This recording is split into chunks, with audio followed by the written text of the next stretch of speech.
طيب بسم الله الرحمن الرحيم السلام عليكم ورحمة الله وبركاته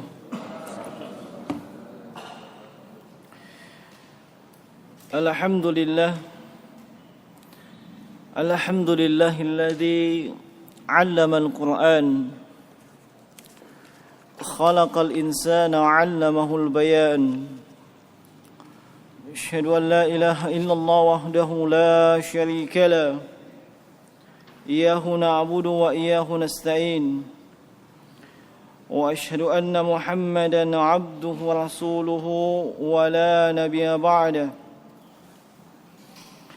صلى الله عليه وعلى آله وأصحابه ومن تبعهم بإحسان إلى يوم الدين ثم أما بعد Ma'asyiral muslimin, jemaah sekalian, jemaah salatul maghrib rahimani wa rahimakumullah. Alhamdulillah, segenap pujian dan sanjungan kita persembahkan kepada Allah Subhanahu wa taala sebagai salah satu bentuk kesyukuran kita akan segala nikmat dan segala karunia yang tidak terhitung dan tidak akan terjumlah, sebagaimana yang Allah Subhanahu wa taala sebutkan dalam firman-Nya, wa in ta'uddu ni'matallahi la tuhsuha. Dan kesyukuran kepada Allah Subhanahu wa taala sebagaimana yang dimaklumi tentunya dengan tiga hal. Dengan lisan kita tahaddus bin ni'mah, menyebutkan dan mengakui nikmat tersebut, dan juga mempergunakan segala nikmat di jalan yang Allah Subhanahu wa taala cintai dan ridhai.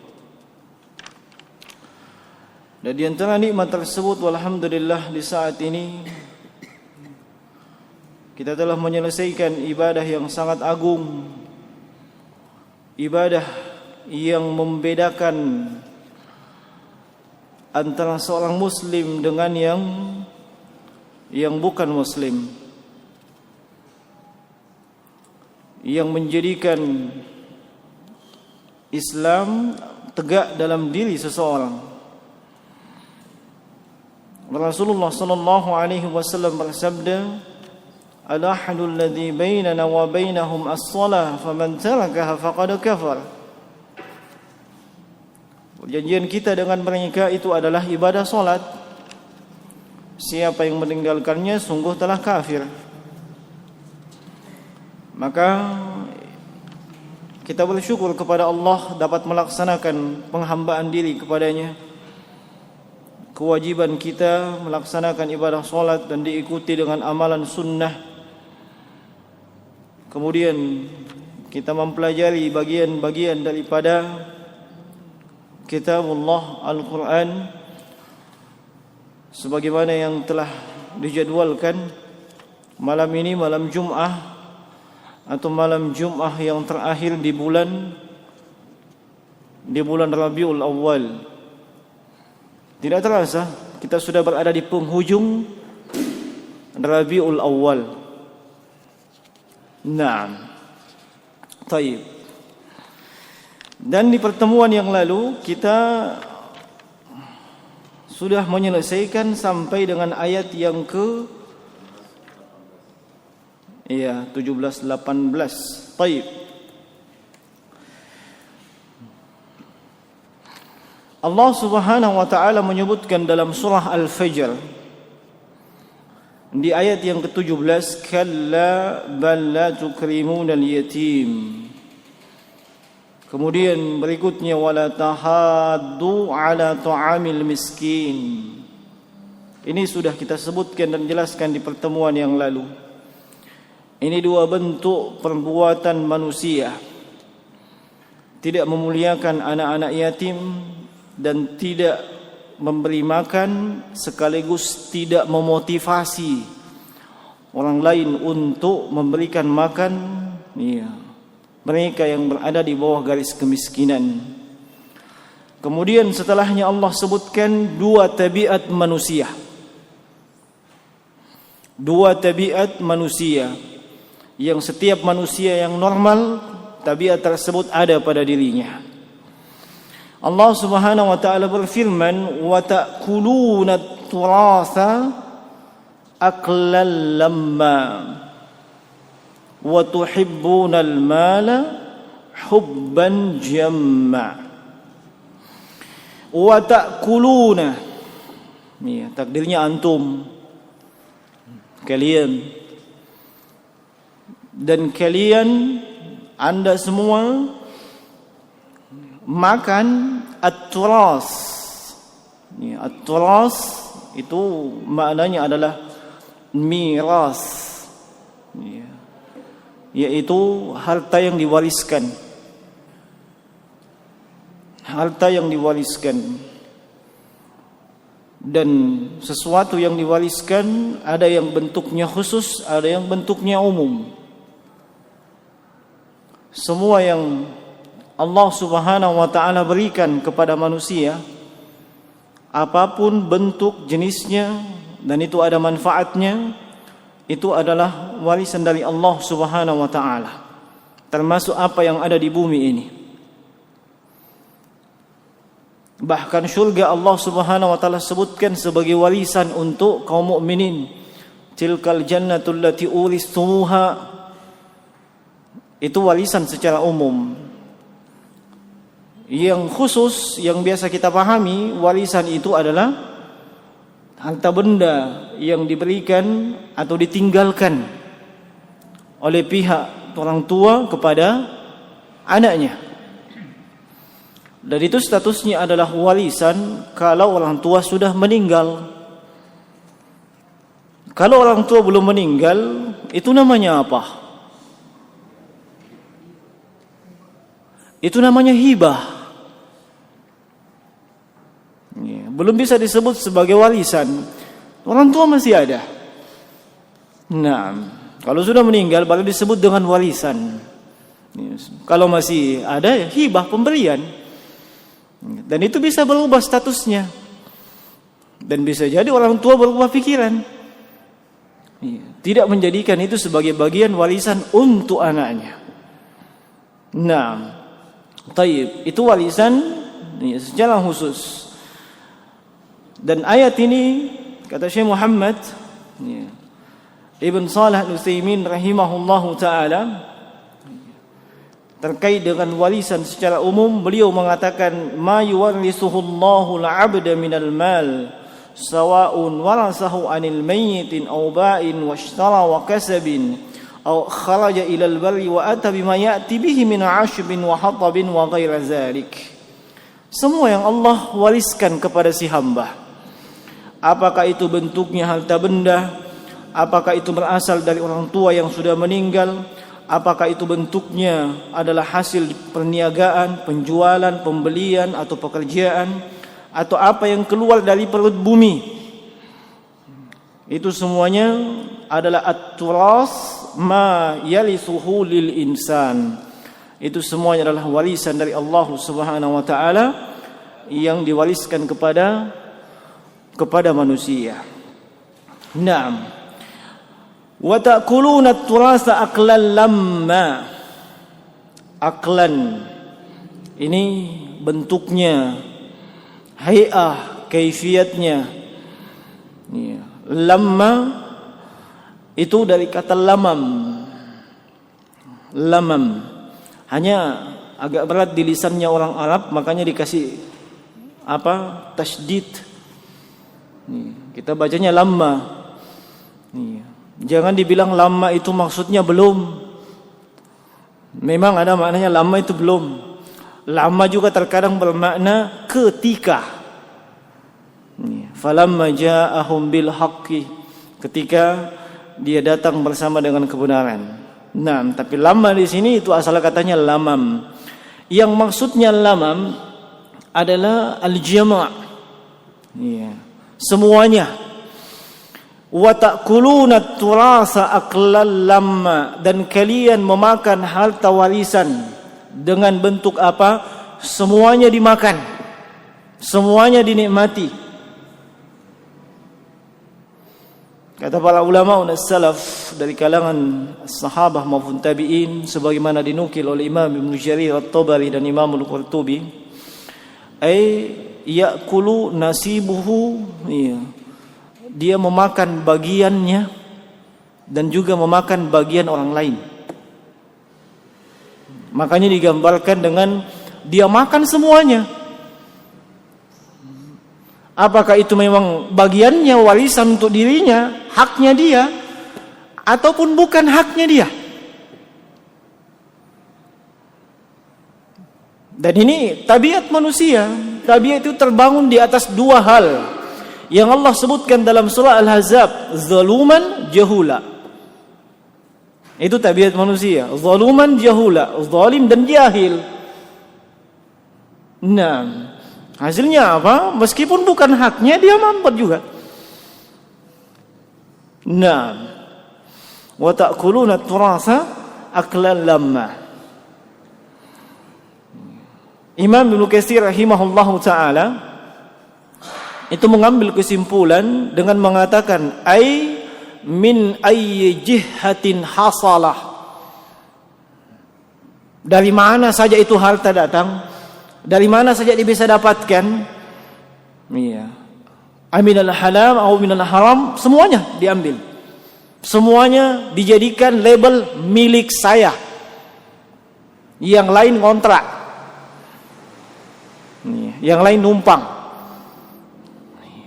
Nah, apakah itu terjadi? Terjadi. Nabi di dalam hadis yang sahih itu menyebutkan, dan hadis ini diriwayatkan oleh Imam Al-Bukhari dan Imam Muslim dan selainnya. Ada yang bentuknya atau ada yang dalam lafaz biasa, khabar biasa. La ya'ti 'alan nasi zamanun, akan datang suatu masa pada manusia. Ada yang dalam lafaz Imam Bukhari, la ya'tiyanna, sungguh taukid, penegasan. Akan datang masa pada manusia, la yubali, mereka tidak peduli lagi, aminal halal atau minal haram, apakah harta yang dia perolehnya, harta yang dia simpan itu dari sumber yang halal atau sumber yang haram, tidak peduli lagi. Akan datang itu. Nah, dan apa yang disebutkan oleh Nabi SAW itu adalah hakun, kebenaran. Bahkan di zaman kita ini pun kita melihat kenyataan demikian. Tidak peduli apakah itu memang sumbernya adalah tidak halal atau cara mendapatkannya dengan cara yang tidak halal. Nah, sumbernya haram, zatnya haram, cara mendapatkannya dengan cara yang tidak dibenarkan.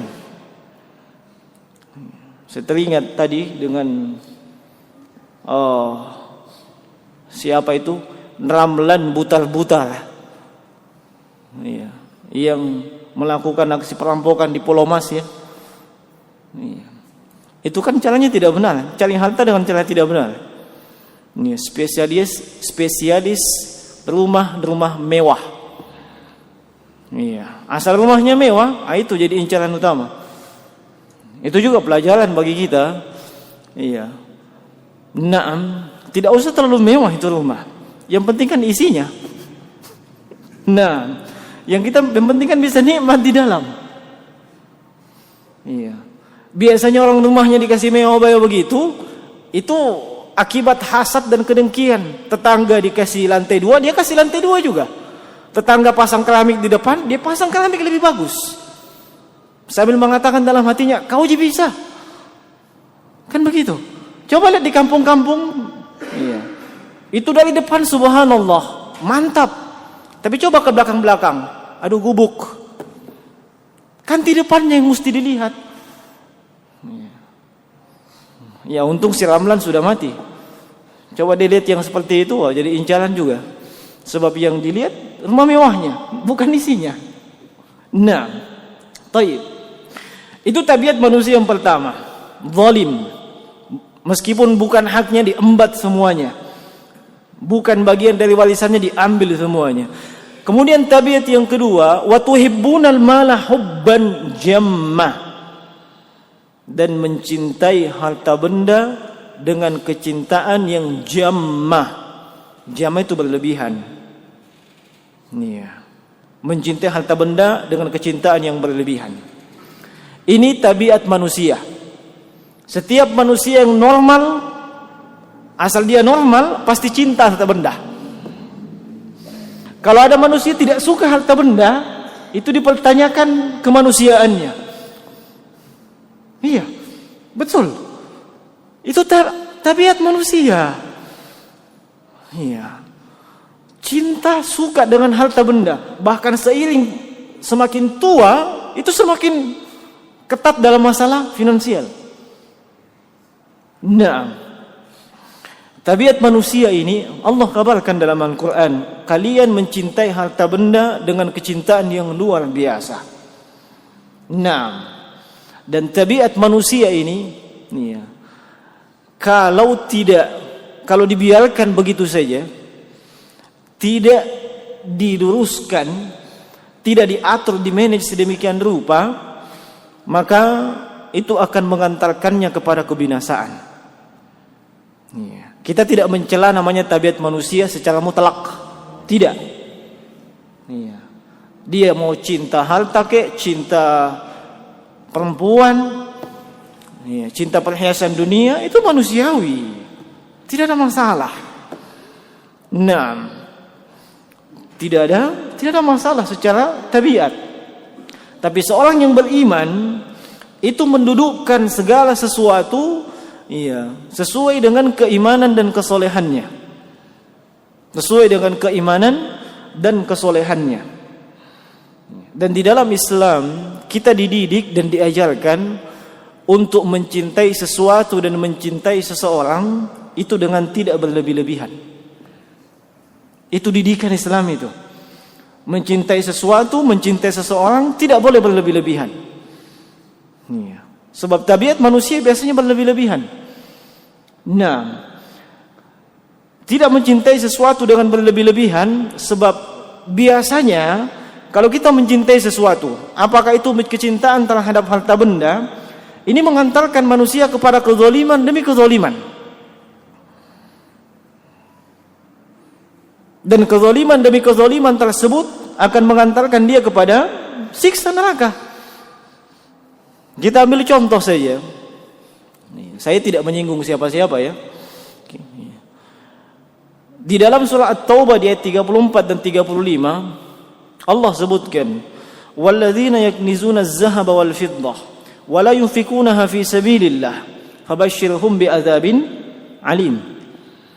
Mereka yang punya stok perbendaharaan emas, perak, harta benda yang banyak, wala yunfikunaha fi sabilillah, tapi cuma dikumpul doang, tidak ada diambil dari situ untuk diinfakkan di jalan Allah. Apakah yang wajib seperti zakat, atau yang sunat seperti infak, sedekah dan seterusnya? Tidak ada. Kenapa dia kumpul-kumpul seperti itu? Kecintaan, tabiatnya sebagai manusia. Nah, dan di ayat berikutnya Allah sebutkan, yauma yuhma 'alaiha fi nari jahannam fatukwa biha. Maka pada hari kiamat, di Jahannam itu yang dia kumpul-kumpul semua itu, yang dia tidak keluarkan kewajibannya di dalamnya, itu menjadi apa? Itu dipanaskan dan menjadi mikwah. Apa itu mikwah? Setrika. Fatukwa biha jibahuhum wa juluhum wa dhuhuruhum. Itu nanti disetrikakan ke keningnya, lambungnya dan punggungnya. Dan di dalam hadits riwayat Imam Muslim disebutkan, kullama, setiap kali itu setrika dingin, itu dingin bukan disebabkan ada yang nyiram, tapi dingin disebabkan tubuh kita yang kasih dingin. Tubuh manusia yang disetrika itu begitu dingin, dikasih panas lagi. Dikasih panas lagi. Kemudian dikatakan kepadanya, hadzal ladzi ma kanastum li anfusikum. Ini yang kau kumpulkan untuk dirimu sendiri. Lihat, kecintaan yang berlebihan. Kecintaan yang berlebihan kepada harta benda dan yang semisal dengan itu bisa membuat orang lalai daripada ibadah. Makanya Allah ingatkan dalam Al-Quran, ya ayyuhalladzina amanu la tulhikum amwalukum wala auladukum an dzikrillah.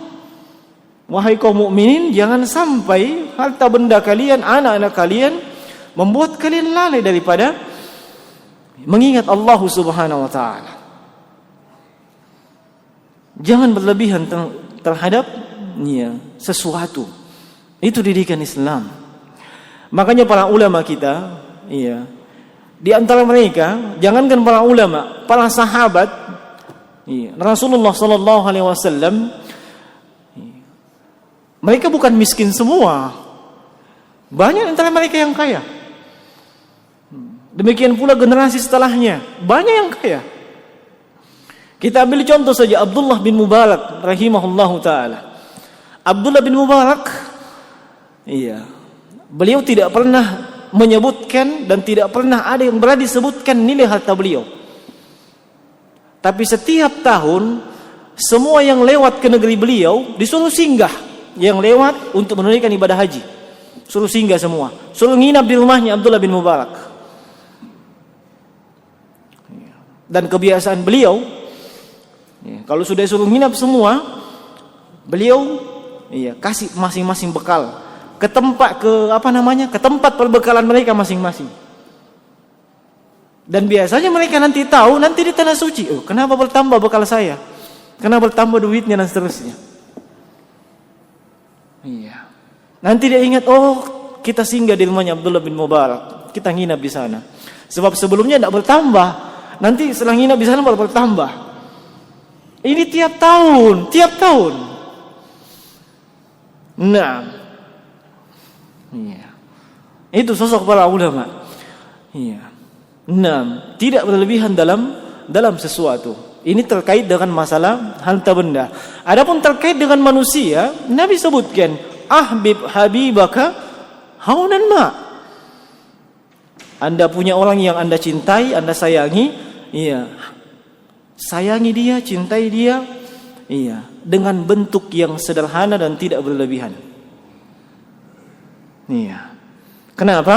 Asa ayyakuna bagidaka yawman ma. Sebab bisa jadi dia menjadi musuhmu itu pada suatu hari nanti. Lalu Nabi kasih tuntunan juga dalam masalah benci. Wa abghid bagidaka haunan ma. Kalau Anda benci pada seseorang, bagaimanapun kebencian Anda pada seseorang tersebut, benci jangan berlebihan. Sederhana. Kenapa? Asa ayyakuna ka habibaka yawman ma. Bisa jadi yang Anda benci itu menjadi sahabatmu, temanmu pada suatu hari nanti. Itu tuntunan dalam Islam. Dalam masalah cinta dan mencintai, apakah terkait dengan harta benda ataupun terkait dengan manusia, tidak berlebih-lebihan. Nah, adapun tabiat kita sebagai manusia, cinta dengan hubban jamma, berlebih-lebihan. Dan itu diluruskan. Diluruskan dengan apa? Dengan keimanan dan amalan saleh. Oleh karena itulah nasihat Rasulullah sallallahu alaihi wasallam, dan itu beliau kabarkan kepada Amr bin As radhiyallahu anhu. Sebagaimana diriwayatkan oleh Imam Ahmad dalam musnadnya, kata beliau, "Ya Amr, ni'mal malus salih lil mar'is salih." Wahai Amr, kalau engkau ingin melihat harta yang terbaik, yaitu harta yang dipegang oleh orang yang soleh. Itu harta yang terbaik. Bukan banyaknya, bukan bagaimananya, tapi lihat siapa yang pegang itu harta, siapa pemiliknya itu harta. Kalau pemiliknya orang soleh, orang beriman, nah itu harta yang terbaik itu. Sebab orang beriman dan orang yang soleh tahu ada kewajiban di balik harta tersebut. Dibandingkan mereka yang tidak minim dari sisi kesolehan, minim dari sisi keimanan, biasanya itu yang terjadi adalah kezaliman. Naam. Baik. Kemudian Allah Subhanahu wa taala berfirman, "Kalla." Setelah menyebutkan dua tabiat manusia tersebut, Allah bantah kembali. Kalla, jangan pernah demikian. Iya, jangan kalian berlaku zalim, jangan kalian mencintai harta benda dengan berlebih-lebihan. Sebab kenapa? Kalla idza dukkatil ardu dakkan dakka. Semua hal tersebut akan membuatmu menyesal pada hari ketika bumi itu digoncangkan secara berturut-turut. Di sini disebutkan dukkatil ardu dakkan dakka. Iya. Dakkan dakka berturut-turut. Kalau dalam surah Al-Haqqah itu disebutkan wa humilatil ardu wal jibalu fadukkata dakkatan wahidah. Fayawma izin waqa'atil waqi'ah wa anshaqqatis sama'u. Ada yang tahu lanjutan ayat itu? Fahiya yawma izin wahiyah. Iya. Wa humilatil ardu wal jibalu fadukkata dakkatan wahidah. Ketika gunung itu diangkat, kemudian dibenturkan dengan bumi dengan satu kali benturan. Allah sebutkan fa yauma idzin waqa'atil waqi'ah. Pada hari itu adalah hari kiamat. Kalau dalam surah apa ini? Yauma takunul jibalu kal ihnil manfush. Pada hari jibal itu semua gunung bagaikan ihnil manfush, bagaikan bulu yang dihamburkan. Nah, itu hari kiamat. Yang ketika itu mereka yang punya, yang berhias dengan dua tabiat sebelumnya dan dua perbuatan sebelumnya, tidak memuliakan anak yatim, tidak memberi makan orang miskin, tidak memotivasi untuk memberi makan orang miskin, mengambil harta warisan dengan cara yang zalim, dan kemudian mencintai harta dengan kecintaan berlebihan, di situ mereka akan menyesal. Bahkan sebelumnya mereka sudah menyesal. Sebab sebelum terjadinya hari kiamat, sebelum ditiupkannya yang namanya sangkakala, itu matahari terbit dari sebelah mana? Sebelah barat. Kalau matahari sudah terbit dari sebelah barat, maka ketika itu pintu taubat sudah tertutup. Tidak ada lagi taubat. Tidak ada lagi jalan, peluang untuk bertobat, tidak ada lagi. Nah, itu sudah penyesalan luar biasa.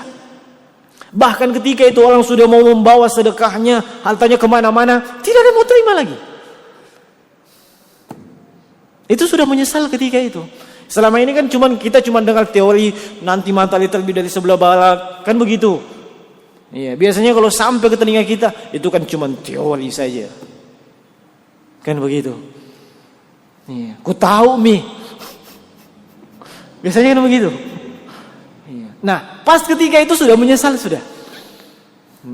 Nah, terlebih ketika bumi itu dikatakan dakkan dakka. Iya. Dan dakkan dakka dibenturkan dengan cara berturut-turut, hasilnya ketika itu bumi rata. Semua yang ada di bumi ini rata. Tidak ada yang namanya lembah, ada gunung, tidak, semuanya rata. Nah, semuanya rata ketika itu. Kemudian Allah Subhanahu wa taala berfirman, "Wa jaa'a rabbuka wal malaku saffan saffa." Wa jaa'a rabbuka. Apa artinya jaa'a? Datang. Iya. Sebelum kita masuk ke tafsir jaa'a rabbuka, kapan dan di mana itu, tolong kita pahami dulu bahwa ayat ini menetapkan Allah punya sifat apa? Maji'ah. Allah punya sifat datang. Nih, itu sifatnya Allah Subhanahu wa taala yang subutiyah dan fi'liyah. Disebut subutiyah ditetapkan dalam Al-Qur'an. Fi'liyah itu Allah lakukan, bukan zatiyah. Zatiyah tidak hilang dari Allah. Ini sifat Allah Subhanahu wa taala. Dan seorang muslim yang benar dalam masalah akidah terkait asma wa sifat, kalau ditetapkan Allah punya sifat, maka ditetapkan sifat tersebut sesuai dengan hakikatnya tanpa melakukan multitafsir, tanpa melakukan perubahan, tanpa menyerupakan, apalagi menyamakan. Ya? Sebab ada di antara kaum muslimin begitu. Misalnya disebutkan Allah itu yadullahi fawqa aydihim. Tangan yadullahi, tangan Allah di atas tangan mereka.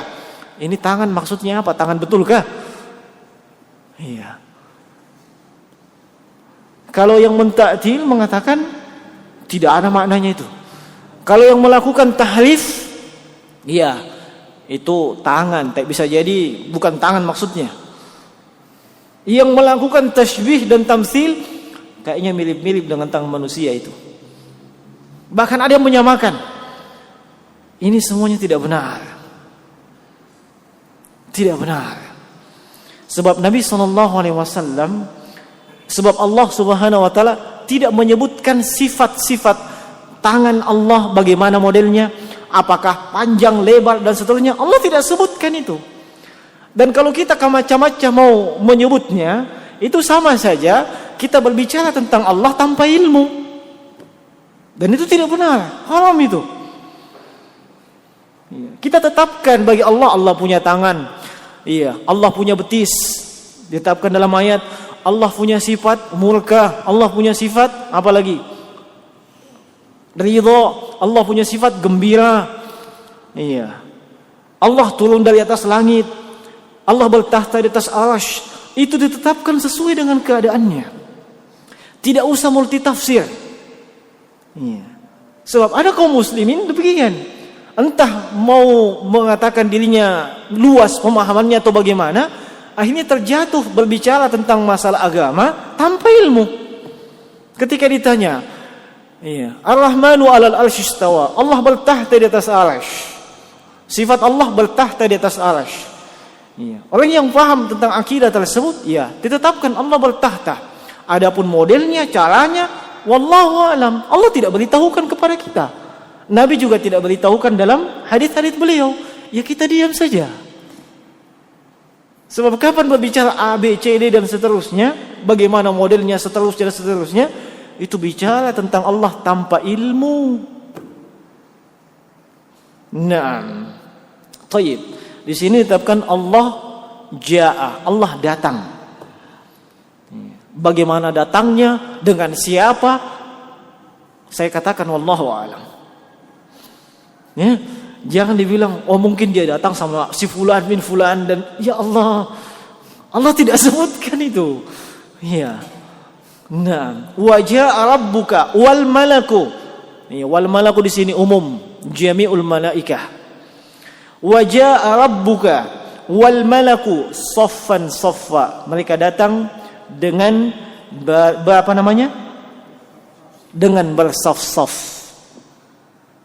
Nah, mereka datang dengan bersaf-saf. Kalau ditanya kapan Allah Subhanahu wa taala datang ini dan di mana? Ini bisa kita jawab kalau kita lihat nas-nas yang lain. Iya. Naam. Imam Ibnu Katsir menyebutkan dalam tafsirnya, wa ja'a rabbuka wal malaku saffan saffa. Ini pasca manusia meminta syafaat. Iya, kita semua kan akan mati. Ditiup sangkakala pertama semuanya hancur. Setelah itu semuanya mati. Itu dibangkitkan. Iya, digiring kemana? Ke padang mahsyar. Nah, setelah itu manusia saling memandang-mandang. Ini bagaimana jalan solusi kita ini? Bagaimana jalan keluar kita ini? Nah, di saat itulah iya, mereka meminta syafaat. Mereka minta syafaat kepada siapa yang pertama? kepada Nabi Adam. Itu disebutkan dalam hadits panjang dalam Sahihul Bukhari dan selainnya. Iya, dia datang kepada Nabi Adam, anta abul bashar khalaqaka biyadih. Iya, engkau adalah bapaknya, nenek moyangnya seluruh manusia. Allah menciptakanmu dengan tangan Allah sendiri. Disebutkan kelebihan-kelebihan Nabi Adam. Minta supaya diberi syafaat. Iya, sebagai mediator kepada Allah Subhanahu wa taala. Tapi Nabi Adam beri uzur. Saya punya dosa. Nabi Adam sebutkan dosanya. Setelah itu datang kepada siapa? Kepada Nabi Nuh, kepada Rasul yang pertama. Kepada Rasul yang pertama mereka juga datang. Iya. Ya Nuh, anta awwalur rusul min ahlil ard. Engkau adalah rasul yang pertama di bumi. Disebutkan kelebihan-kelebihannya. Wa anta abdan syakura. Engkau adalah hamba yang bersyukur, kata Allah Subhanahu wa taala. Tolong beri kami syafaat. Tidak bisa juga. Setelah itu datang kepada siapa? Kalau mau urutannya, hafal ulul asmi. Hafal ulul asmi. Nuh, kemudian Ibrahim, kemudian Musa, Isa. Ini semuanya Nabi tidak bisa kasih syafaat. Tidak bisa kasih syafaat. Yang bisa kasih syafaat siapa? Rasulullah. Kata Nabi, ana laha, saya yang kasih syafaat. Niat seluruh manusia. Nah, dan setelah itu barulah waja'a rabbuka wal malaku saffan saffa. Allah datang bersama dengan para malaikat untuk menegakkan yang namanya pengadilan ketika itu. Nah, menegakkan pengadilan ketika itu. Nah, jemaah sekalian, iya, rahimani, iya, warahimakumullah. Masih lama itu? Hah?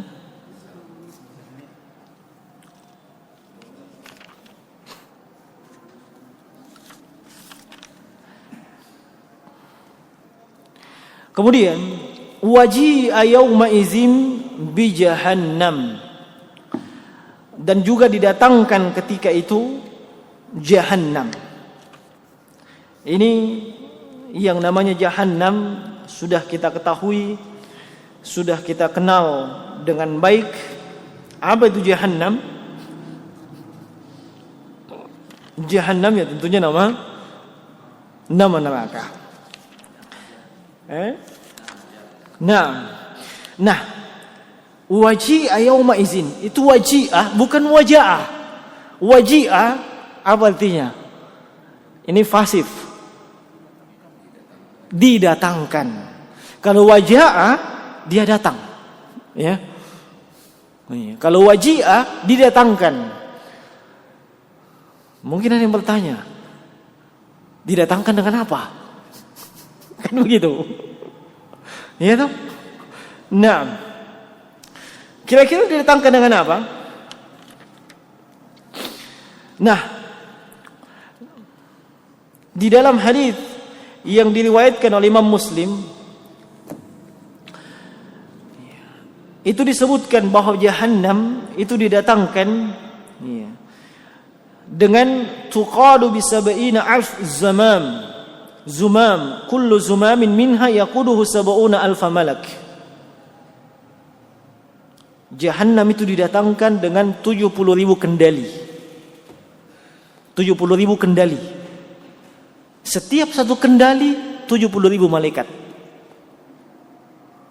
Berapa malaikat? Jahannam didatangkan dengan 70.000 kendali. Setiap satu kendali itu dikendalikan oleh siapa? 70.000 malaikat. Itu dalam Sahih Muslim. Berapa jumlah malaikat yang?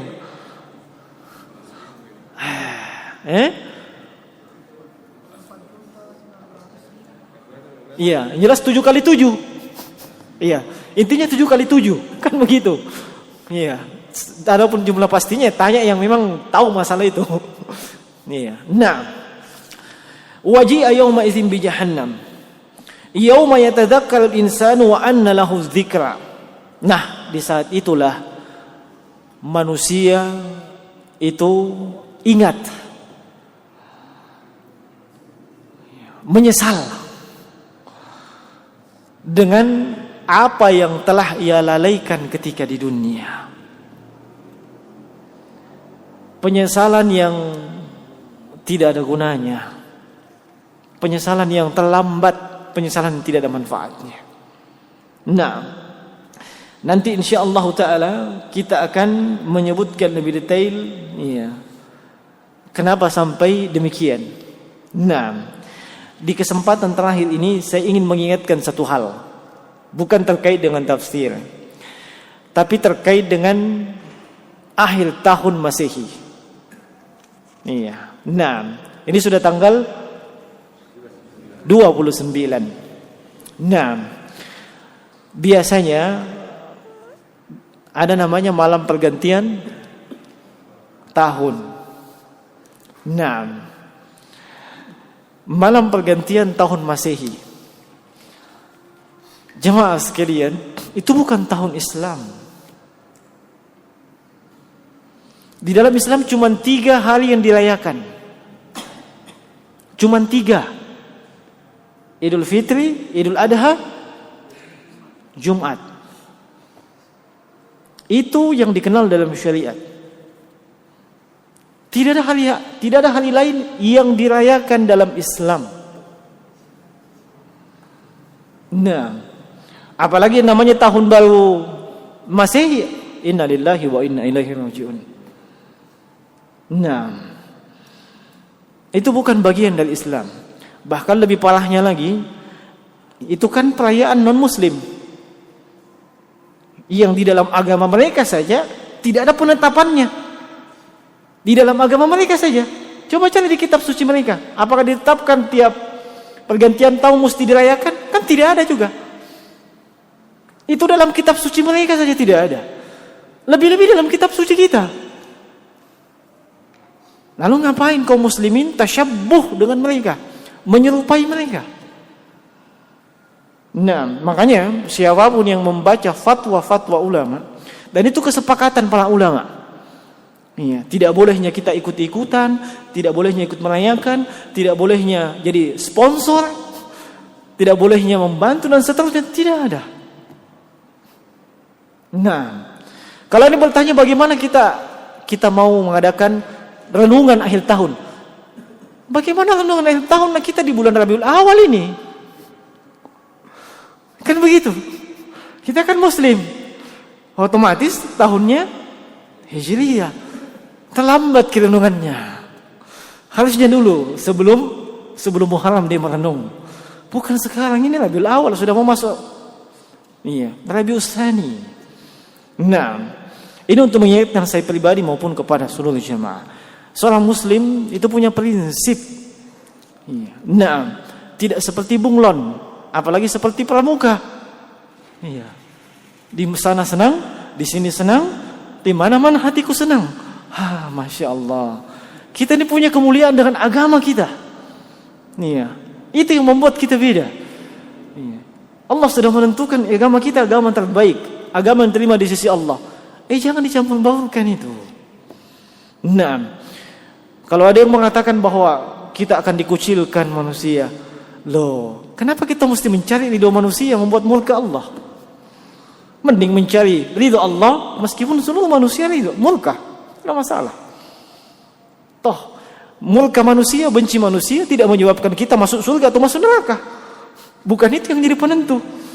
Yang menjadi penentu murkanya Allah Subhanahu wa taala.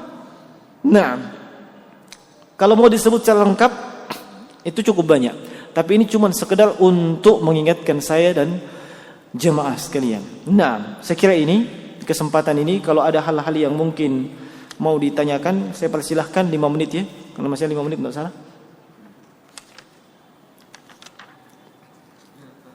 Iya.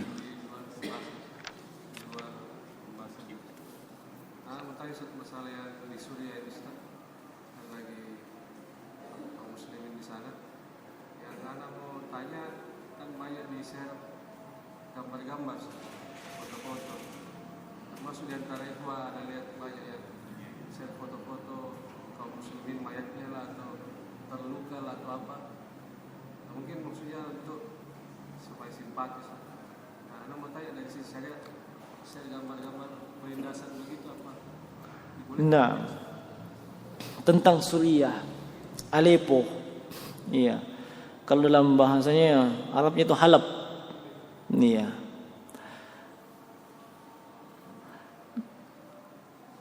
Kaum muslimin itu wajib membantu saudaranya, itu yang pertama. Sebab kita satu tubuh.